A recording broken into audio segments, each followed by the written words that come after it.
Roulade cakes, with their beautiful spiral of contrasting filling and cake, make a beautiful and dramatic dessert.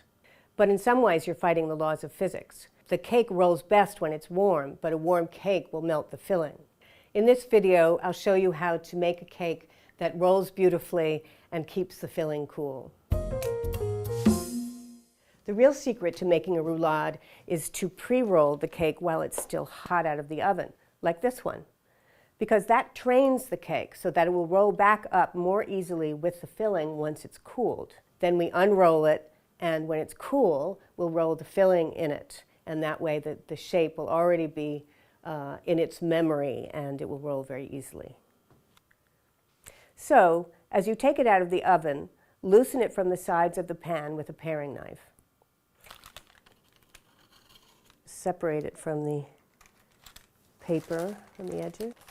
There we go. And now, so it doesn't stick to the towel we're going to lay on it next, we're going to sift a couple of tablespoons of powdered sugar on the cake.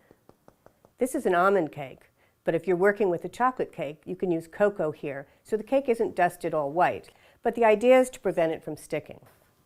So now, first I put a cloth over the cake, and I want one short end to be about 1.5 inches from the edge. That's the end I'm going to use to roll it up. The other end doesn't matter. Then either put a rack or a board over it. And since the pan is still hot, use your mitts. So grab both sides firmly and flip it over. There we go. Okay, now let's take off the pan, and we can gently peel off the paper.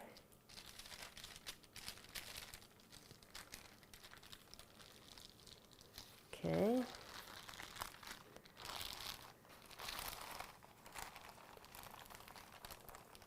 If a little gets stuck on the paper, don't worry about it.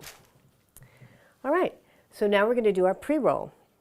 So now you just roll it up. Use both hands and start at the end with that 1.5 inch overhang. You want to roll it quite tightly so you get that perfect little curl in the middle of the cake. And by the way, you want the towel you use here to be a thin, flat weave kind of towel. Linen works very well, but definitely skip ones like terry cloth because it can leave lint on your cake.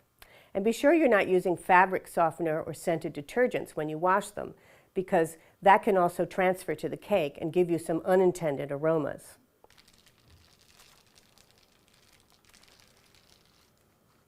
Okay, now that the cake is rolled, we want to let it cool in this position for about 30 minutes.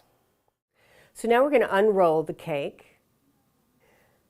So you can see that there are some curls on it.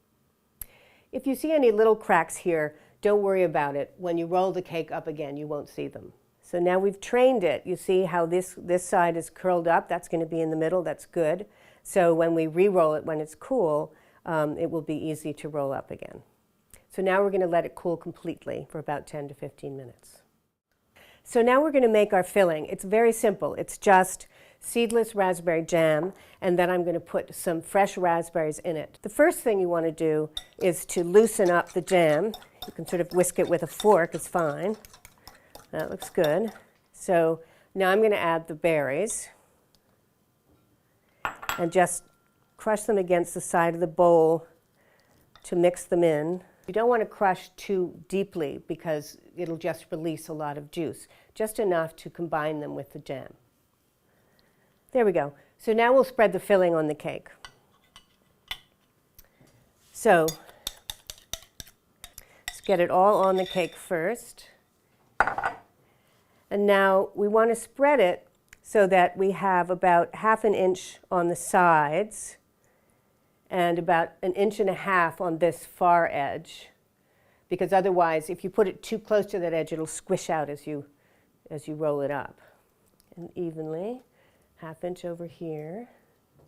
The important thing is to make sure you get the jam inside this middle curl here so that you will have some jam in the middle of your spiral. Okay. we go. All right. So now you just roll it up again with your fingers and leave the towel behind, and the cake already knows what to do. Now go lightly because you don't want to squish out the filling. Some of it may squish out, but make sure you leave room for it as you roll.